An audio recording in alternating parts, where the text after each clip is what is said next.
Support comes from Gemma, architects, planners, and designers seeking to bring joy to their clients and communities. Details at gemastl.com. This is St. Louis on the Air from St. Louis Public Radio. I'm Elaine Cha. Serving a life sentence gives a person a great deal of time to think. For Missourian Jessica Hicklin, who spent 26 years at Potosi Correctional Center for a murder she committed as a juvenile, such time led to inspiration, then to planning, and finally to activation. The outcome of that work was Unlocked Labs. It's a program that provides secure software that incarcerated people can use to access educational material. And since Hicklin was released from prison in January 2022, Unlocked Labs has become a tech nonprofit whose services are now available in prisons in 5 states across the country. The St. Louis City Justice Center is the first jail to work with Unlocked Labs. Joining us to talk about that work is Jessica Hicklin, co-founder of Unlocked Labs. Jessica, welcome back to the show. Thank you, and I'm happy to be here. Jessica, you and one of your co-founders, Haley Schoaf, were guests on the show almost exactly 3 years ago, and you described then how Unlocked Labs got its start. But to refresh folks' memories, and for those who may be hearing it for the first time, how did Unlocked Labs come to be? Sure, and geez, 3 years, it seems like 30, but here we are. So the shortest version is I did go to prison at 16 on a life without parole and spent my time sort of wondering why it is that I woke up every day and what I was going to do with my life. Eventually, I came to the fact that education is the best thing I can contribute to the world from that 1 square mile I was going to live and die in. Over time, I eventually had access to technology and realized that seeing Khan Academy for the first time, that's what we needed. We needed a Khan Academy for prisons to help people learn what we needed. Mm-hmm. Taught myself to code without the internet and started trying to build that Khan Academy for prisons. Was there a particular lesson in Khan Academy that made you feel like, oh, this really could work? Not so much. It was more a matter of I saw closed classrooms from lack of staff. This is shortly after Missouri decided that they didn't want to fund education in maximum security prisons. And so I looked at people with needs, people I saw and lived with every day, and no access, not because the resources didn't exist or people didn't want to give them, but there was no source that people can go to consistently and have that access. And so it really was technology maybe can fill a gap. And so add to that I used to be involved in teaching like victim empathy courses and trauma and wellness courses. And so I had that same problem where I was a facilitator and classrooms were closed. Mm-hmm. And you taught yourself how to code without a computer, right?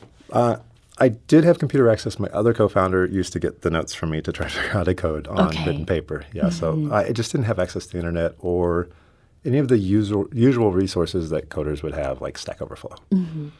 Now, Unlocked Labs, it started out as a program that did teach folks how to code, and that is still something that you do, these coding classes.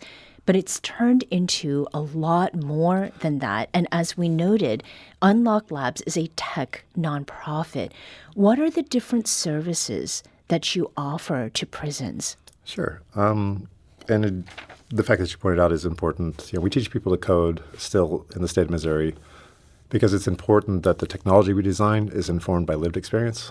So half of the people that work for us are currently formerly incarcerated people that we've taught. Mm-hmm. From that lived experience and from our partnerships with folks like OVP and prison administrators in 5 states, we've learned that the need is not just a platform.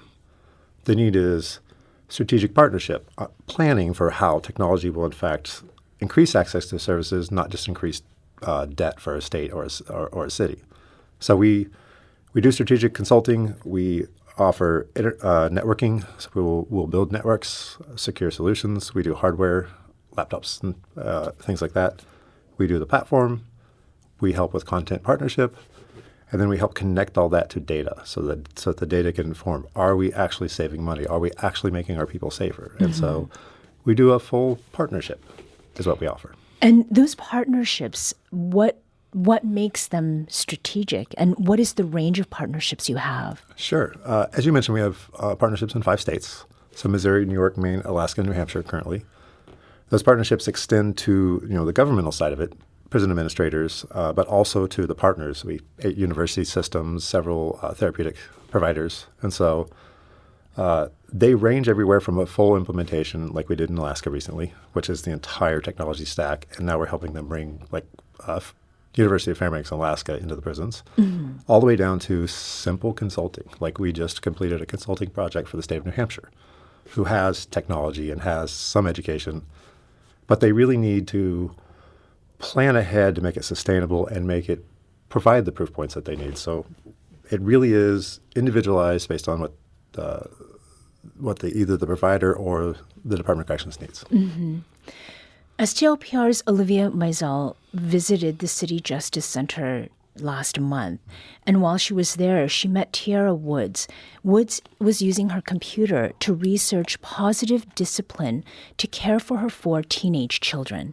I've learned how to listen to them first, and that I've learned that children, they have opinions too, they have feelings too, and they like to be validated as well as we do. What are some of the other skills, Jessica, that Unlocked Labs teaches with its software?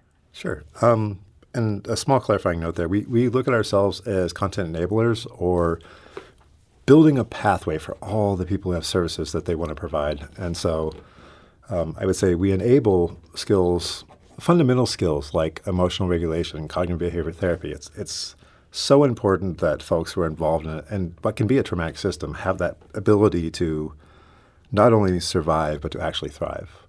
And then we provide a base education of substance abuse and life skills. On top of that, we give access to adult basic education, high school degrees. On that, we layer vocational training. People can learn trades. And then for those who are involved with our systems longer, they can actually look at real degrees. Like we support WashU in doing education programs in 2 prisons here, and they've had more than 60 degrees issued to people using our technology inside of the prison. And this has been just in the last few years? That's incredible. Now you know why I say it seems like 3 is 30 because right. I've been home. Well, Unlocked Labs was founded when I was still on the inside and has existed for about 4 years. And so we've reached more than 10,000 incarcerated folks since then. Yeah. Are there psychologists or mental health professionals on your team? Not on our team, but one of the things really important to us is partnerships. We don't have to do it all. We have to make sure that we enable the people who can. And so, again, using Alaska as an example, we brought telehealth units onto the network we built for them so that those professionals could reach the people who need them. We noted that St. Louis City Justice Center is the first jail to bring Unlocked Labs into its facility, to its residents. And I'd like to introduce another voice to this conversation. Jessica, you mentioned OVP. Bretton Delaria is the Public Information Officer for the Office of Violence Prevention. Brett, welcome to St. Louis on the Air. Thank you so much. It's a pleasure to be here. So, Brett, the Office of Violence Prevention has collaborated with the City Justice Center and Unlocked Labs on the rollout of this program. And you had mentioned earlier before we stepped into the studio that it was about a year or so in the making. But how is it that the Office of Violence Prevention became involved with this project to begin with? Absolutely. So, when we think about the Office of Violence Prevention, we're trying to disrupt and break cycles of violence. So a lot of our work does focus on prevention and intervention, but there's a key piece, too, that individuals that do come in contact with the justice system, there's an opportunity to be able to reach them and be able to help them break free from the cycle that they have caught up in violence. So really when we thought about overall how we're approaching to reduce and decrease violence in the city of St. Louis, there's a huge need to be able to engage the populations that are incarcerated.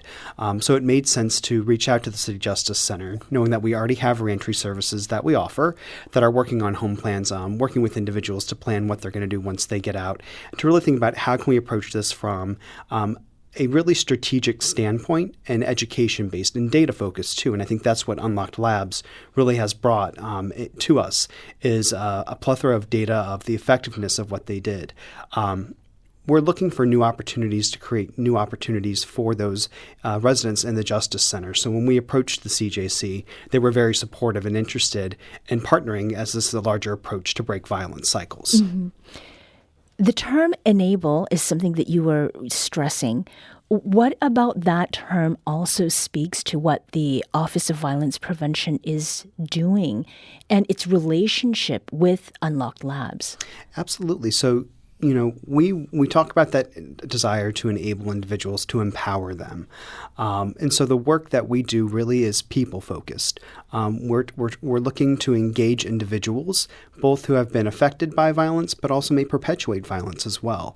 And I think Unlocked Labs brings a unique perspective that we view the individuals and the residents in the CJC as people. And there's an opportunity to cultivate that person. We understand they've made mistakes, they've made choices that have led to the consequences there are, but that doesn't have to be the end-all be-all. And I think Jessica is a great example of that. Mm-hmm. And so I think that partnership with Unlocked Labs really is tapping into that we have the ability to really work together to help individuals discover who they are when they're in a place where they have a lot of time to think about a lot of different things. But if we can positively construct to think about who I want to be, and maybe even what I've been through and how I begin to process that. And I think Jessica talked a lot about that with the services that they provide, the ability to begin to deal with the trauma that they've been through and the trauma of being in a incarcerated individual. Mm-hmm. You're nodding a lot, Jessica. Yes. I went to visited the CJC last week in the lab, and there was a particular case where this really resonated with a resident. I was sharing my story, sharing the difficulty I had with substance abuse, and when I was walking around, somebody stopped me and said, "Hey, you can really quit?" And we had a conversation, and I looked at what they were looking at on the screen, and they were trying to find information on how do you break substance abuse cycles, and they were there for being caught with drugs. And so when you enable people and you give people hope, that's what makes communities safer. Mm-hmm. And I think that was a great, I had the opportunity to be there with Jessica as well. I've been there a couple times now to visit with the residents and see it in action. And when we talk about trying to heal from the trauma, there was a resident there. When we were talking with her, she said, I've had anger issues in the past, and I've tapped into a resource that's taught me how to meditate and take a step back and breathe. And I thought, how empowering.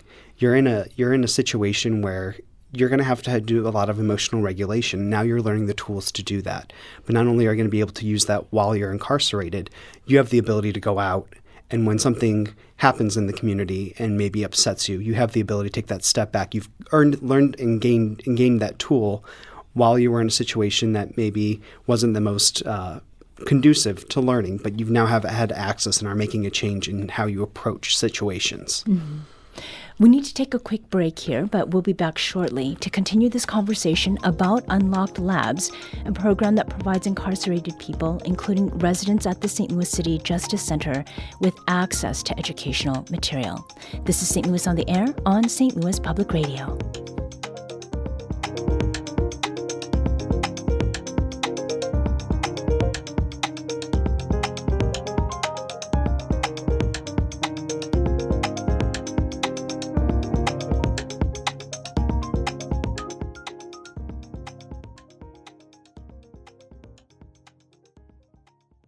Support comes from the St. Louis Public Library Foundation. During these challenging times, free access to digital resources is a necessity. You can help our community stay connected. Support your St. Louis Public Library at slpl.org. Welcome back. Let's return to our conversation with Jessica Hicklin, co-founder of Unlocked Labs, and Bretton Delaria, Public Information Officer for the Office of Violence Prevention. Before the break, we were talking about some of the things that each of you, Jessica and Brett, have seen at the City Justice Center. And we noted that CJC is the first jail for this service, for the services that are offered by Unlocked Labs to be brought to. What made you say yes, Jessica, to specifically that facility? Sure. I mean, the shortest version is this is home. When I left prison after 26 years, the first place I came was this city.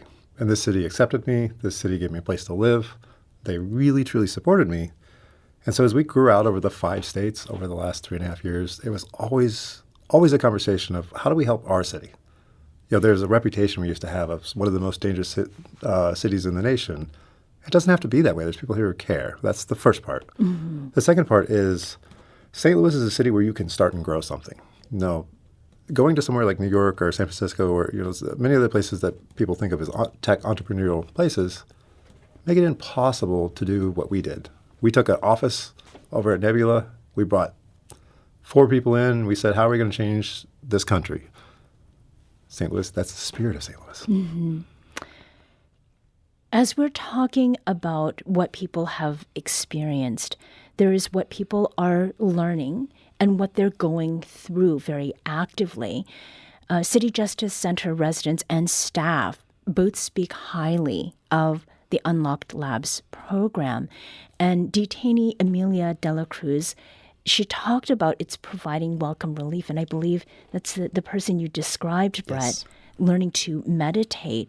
And what she had said to our producer, Olivia Mizell, was that being locked up in 4 walls all day long, that getting outside the cell provides an opportunity to also kind of go out to exit the mind in a certain way. And that really helps when they have to go back. Deputy Commissioner of Corrections Tammy Ross has worked with the division now for 23 years, and she said that Unlock Labs simultaneously and constructively supports the facility and its residents. It helps the division, it helps the actual facility because it gives them time out of the cell. It also gives them, to me, it helps calm them. They look forward to going to this class to pick up a new skill. Now, Brett, from the feedback that you have gotten from other CJC residents, what have you heard? What have you felt? Absolutely. I think one of the most powerful things I've heard is we've talked about, Tammy talked about it, I think Jessica's talked about it, and what you've talked about, Elaine, is the ability to break that mindset while you're incarcerated. But this being a catalyst for conversation. They come, they get on the computer, they spend their time researching, doing their courses, getting their skills, but it doesn't end there. Their mindset changes. They're going back saying, oh, what else could I have looked up? What else do I want to know? And so they begin to jot down notes. And I've seen the handwritten notes of need to look up X, Y, and Z when I get back. And not only that, but then they have other residents who are saying, hey, I want to learn how to parent. Can you look up, how to manage conflict resolution with my teenager? And so they're going in there and they're going, yeah, and they look it up and they take their notes down and they're taking that back to other residents. It's really been a catalyst for changing the conversation and changing the mindset. It's giving them something to look forward to because they're being empowered again and the ability to be enabled to be somebody and to get their questions answered. And I think that's been the most powerful thing is seeing the excitement to be able to go into the lab, but to see that continuation of I'm not thinking about sitting in these 4 walls and being locked in. I'm thinking about what's the next thing I want to research. Mm-hmm. If I could add just a little bit to that, the CJC in the not so long past was very, very known, very public for the difficulties it was going through. The fact of the matter is when you are incarcerated in a place like this, you really have 2 options. You could fret over your case, you could fret over all the things that got you, over your trauma. And if there's nothing else, that's what the conversation is about. That's what the environment's about. When you start introducing education and hope and opportunity, as we were just hearing, the conversation shifts. All the time back in the unit is about what I'm going to do when I go home, how am I going to take care of my family, which means the entire culture of the place itself shifts from one of trauma and punishment to hope and healing. Mm-hmm. Is that what is being observed also in the prisons in Missouri and in other states? And is that what brings partners to you? Like you don't need to go looking for people to introduce Unlock Labs to? Yes, that is really truly what we see. An example of a recent project, when we went into Alaska in January of this year to begin looking around, see what's going on, the worst thing I saw was when I walked into the day room, there was this man just sitting there leaning back with his arms crossed, staring at a TV on the wall. And you can tell, day over day, week over week, this is what he does, just stares at this TV, wondering if he has a future or not. On the other side of that, now there are over 100 devices in that prison that are internet connected to education opportunities, and those same people are now busy, productive, thinking about their lives. And so it really does have that shift. One other example is the first prison that we worked in outside of Missouri was Sing Sing. And I remember going into a classroom, and Sing Sing is sort of historic. When you walk into the education building in the classroom, and we have computers there, you forget that you're inside of Sing Sing. And so it really has that cultural shift. You mentioned earlier, Jessica, debt. There are resources that we're talking about. How does Unlock Labs and programs like it affect the resources that are ultimately available to help incarcerated people get to where they need to be while they're behind bars, but more importantly, when they're out? Sure. Not to be too statistic heavy, but the short version is when most people come home from prison, almost 3 out of 4 of them are unemployed a year afterwards, or incarceration period, whether it's jail or prisons. And so they can come home owing money, having no jobs, consuming public resources, or they can get just enough skills to have employable skills. I'll use myself as an example. The state of Missouri spent over $1 million incarcerating me during the time I was in, and very little on educating me.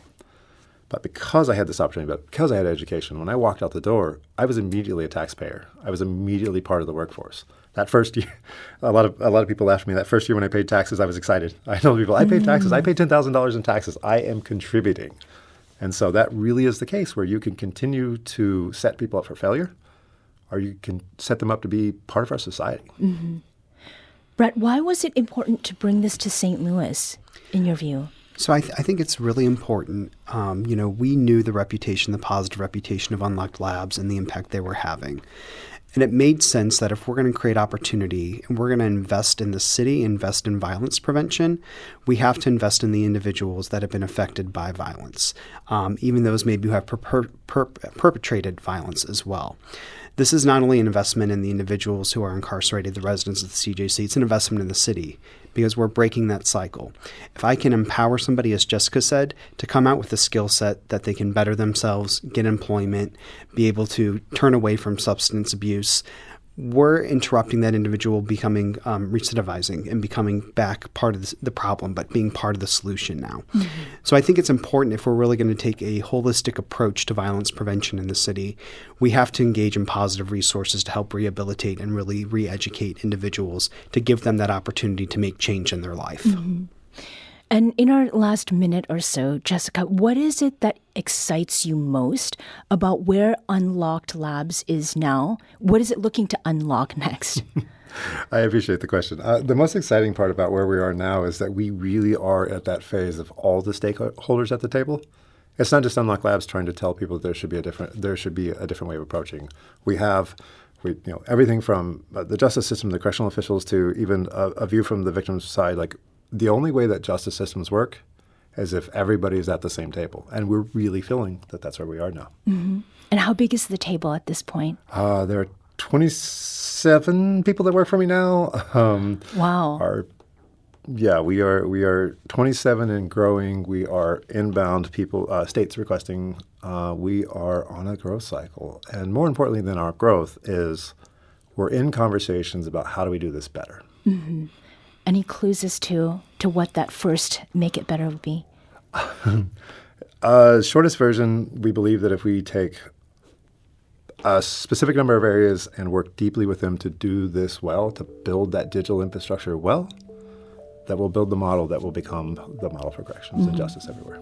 That's something for people to be paying attention to. Jessica Hicklin is the co-founder of Unlock Labs, and Bretton Delaria is the Public Information Officer for the St. Louis Office of Violence Prevention. Thank you to both of you for joining us today.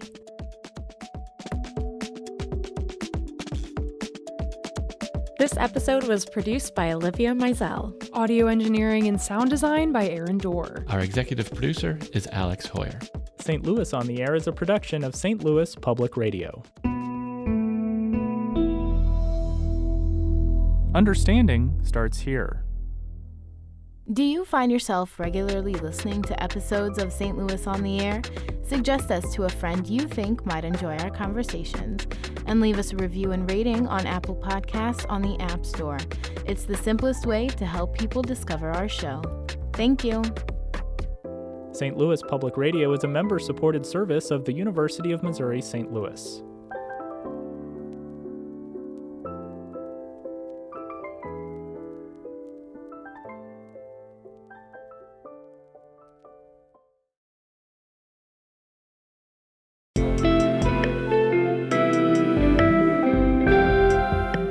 The Gateway brings you the day's news each weekday from around the St. Louis region and the state capitals in Jefferson City. Our schools are accredited. We don't need this bill. And Springfield. How many more years must pass before lawmakers see time is of the essence? I'm Abby Larico. Join me each weekday for The Gateway on the STLPR app or wherever you get podcasts.